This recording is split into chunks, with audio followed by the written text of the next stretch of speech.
शिखा की नई नई शादी हुई थी। उसका मायका और ससुराल दोनों कानपुर में ही थे, इसलिए उससे मिलने उसके भाई अक्सर आते जाते रहते थे।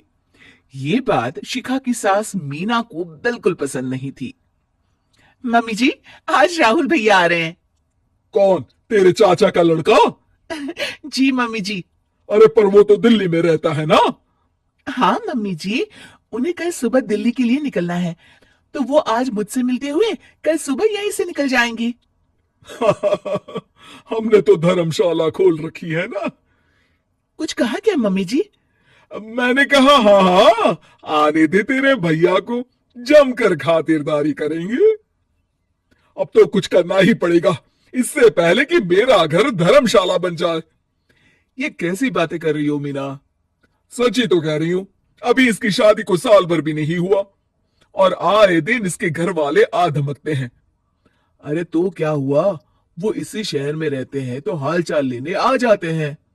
इस बार मैं उनका हाल और चाल दोनों ही बिगाड़ दूंगी। अब बहुत हो गया जी। अरे ये कैसी बातें कर रही हो, हे भगवान, बस आप तो देखते जाइए। शाम को राहुल आता है। नमस्ते आंटी, कैसे हैं आप लोग? हम लोग तो ठीक हैं, तुम कैसे हो बेटा? मैं भी अच्छा ही हूँ आंटी। बस आज रात के बाद नहीं रहोगे? चलिए भैया, मैं आपको हमारा घर दिखाती हूँ। रात में खाने की टेबल पर शिखा, रोहित कहीं दिखाई नहीं दे रहा। जी भैया, वो ऑफिस के काम से बाहर गए हैं, कल शाम तक आएंगे। अच्छा अच्छा। बेटा, क्या तुम भूत प्रेत में मानते हो? नहीं नहीं आंटी जी, पर अचानक आपको ये ख्याल कहाँ से आ गया?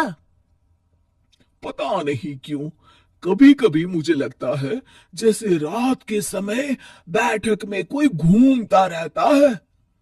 ये आप क्या कह रही हैं मम्मी जी?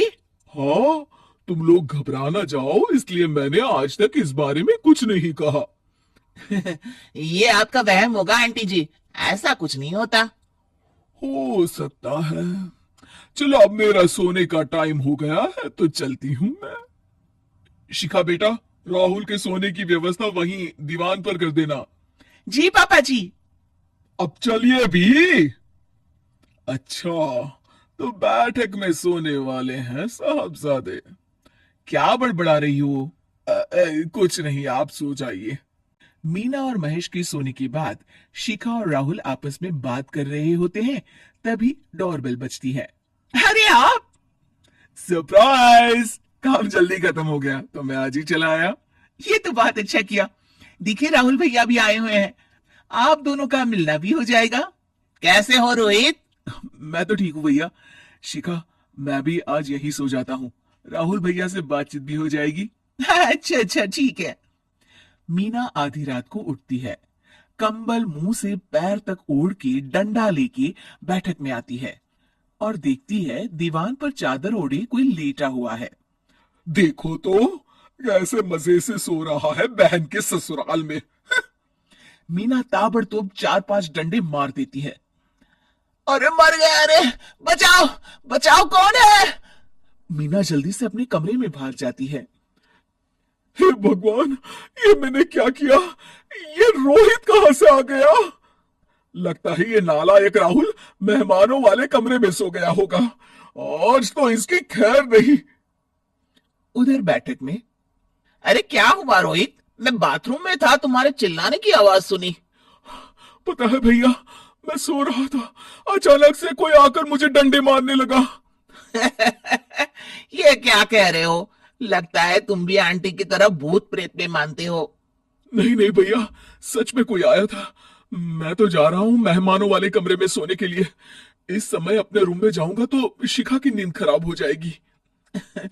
ठीक है भाई, जाओ तुम, जहां तुम्हारा भूत डंडा लेके ना आ सके। थोड़ी देर बाद मीना कंबल ओढ़ के डंडा लेकर मेहमानों वाले कमरे में पहुंच जाती है। वो बिस्तर पर सोए रोहित को फिर डंडों से मारने लगती है। अरे मर गया, अरे मर गया। तू भूत प्रेत में नहीं मानता ना? ये ले, अब डंडे खा। है? ये तो मां की आवाज है। रोहित कंबल खींच देता है। बेटा तू! अरे ये क्या कर रही हो माँ?